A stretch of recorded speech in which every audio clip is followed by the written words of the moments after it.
Bom dia! Louvado seja Deus por mais esse dia de vida e obrigado pela sua companhia. E deixa eu te fazer uma pergunta: como foi ou como está sendo esse ano na sua vida?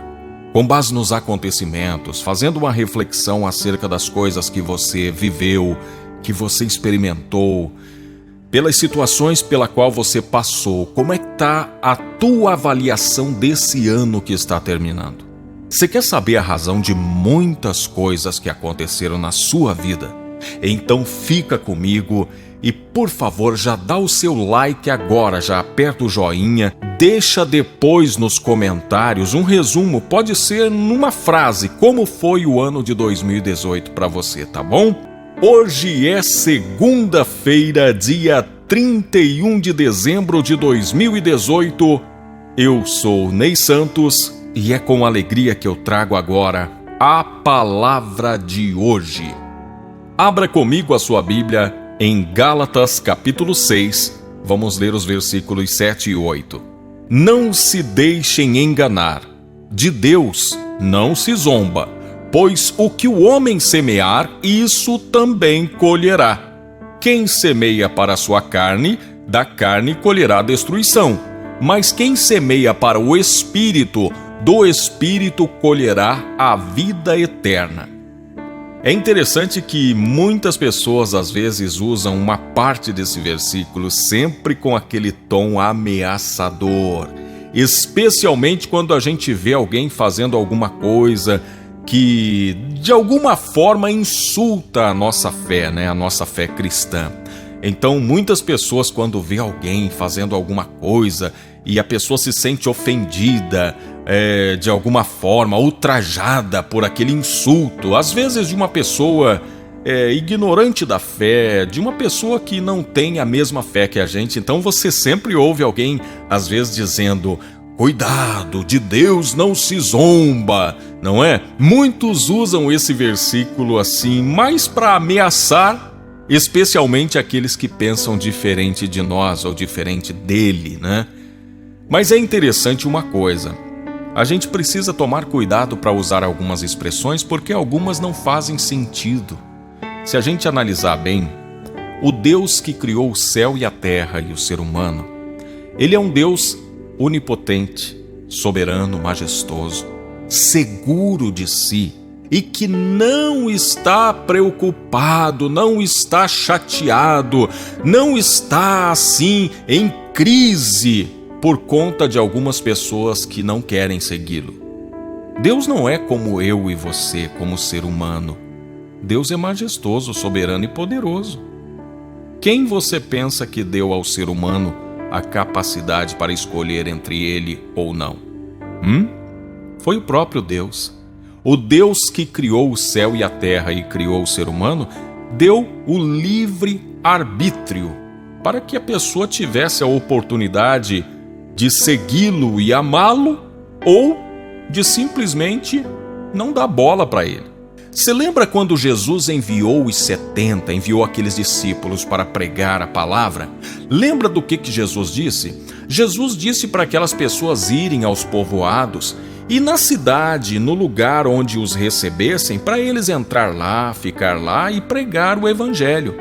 E aqueles lugares onde as pessoas não o recebessem, era para eles irem embora daquele lugar. Não era para eles perder a paciência e ficar lá brigando com aquelas pessoas e obrigando aquelas pessoas a receber a mensagem que ele mandou. Não.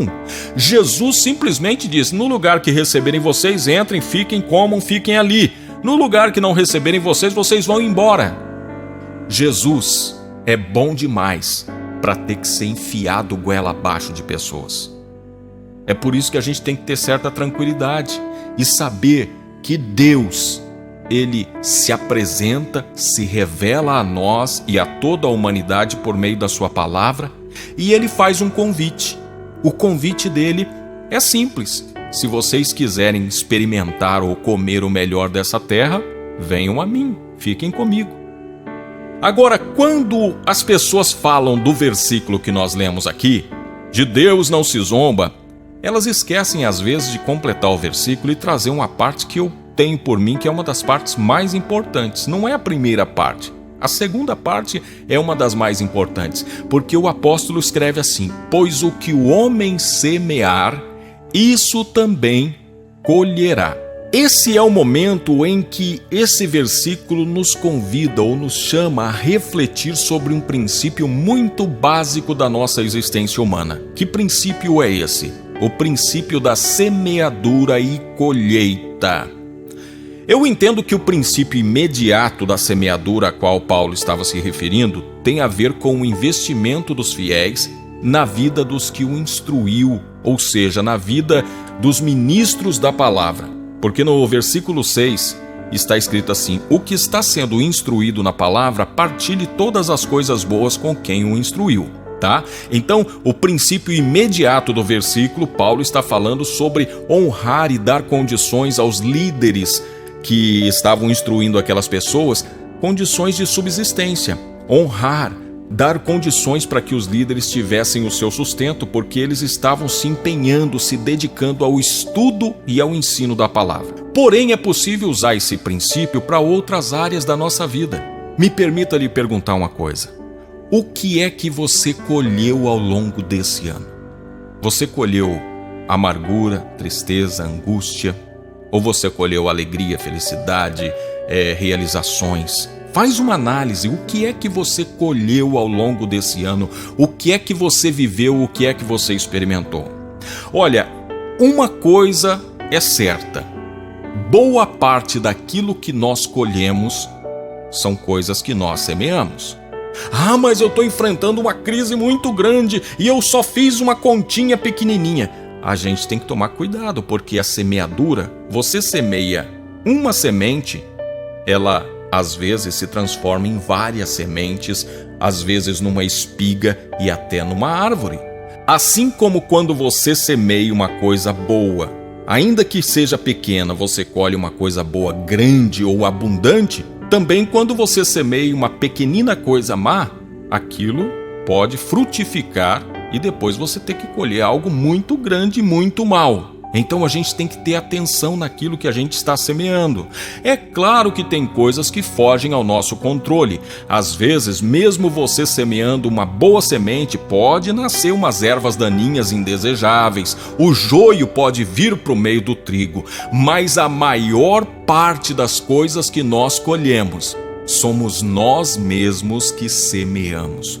Por isso, o apóstolo diz: quem semeia para a sua carne, da carne colherá a destruição, mas quem semeia para o Espírito, do Espírito colherá a vida eterna.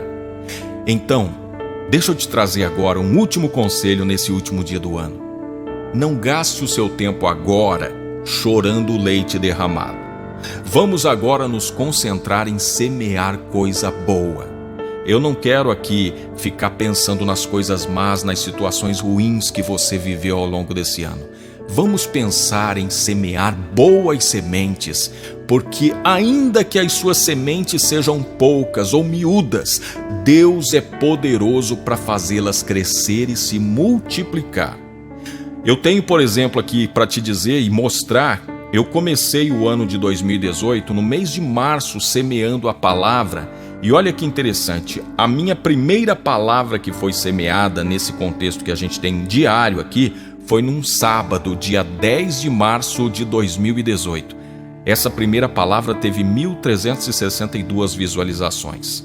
Hoje, nós conseguimos atingir mais de 40 mil pessoas diariamente. Então, a semeadura começa pequena, mas depois ela vai aumentando e crescendo. E é claro que quando você está plantando coisa boa, você vai encontrar parceiros e parceiras, pessoas que vão te ajudar.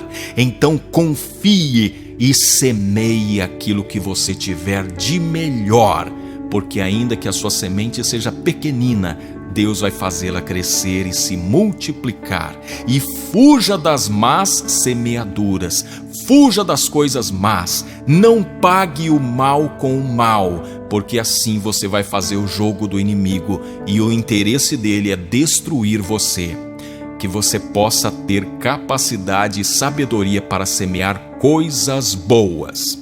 Olha, nós vamos ter um momento de oração, mas antes deixa eu te pedir um grande favor. Amanhã, dia 1º de janeiro, começa a nossa campanha 12 dias de clamor por 12 meses de bênçãos. Será de 1º a 12 de janeiro, nós vamos orar cada dia por um mês desse ano. 12 dias de clamor por 12 meses de bênçãos. E eu quero desafiar você a convencer pelo menos 12 pessoas a ver pelo menos o primeiro dia da campanha. E depois ela que se decide, tá bom? Mas convença 12 pessoas a acompanhar conosco o primeiro dia da campanha, que é amanhã, tá bom? Bem, eu vou ter uma oração especial agora no vídeo que está aparecendo aqui para você clicar. Uma oração especial de despedida desse ano e preparação para o novo ano. Vamos juntos nessa oração? Clica aqui então.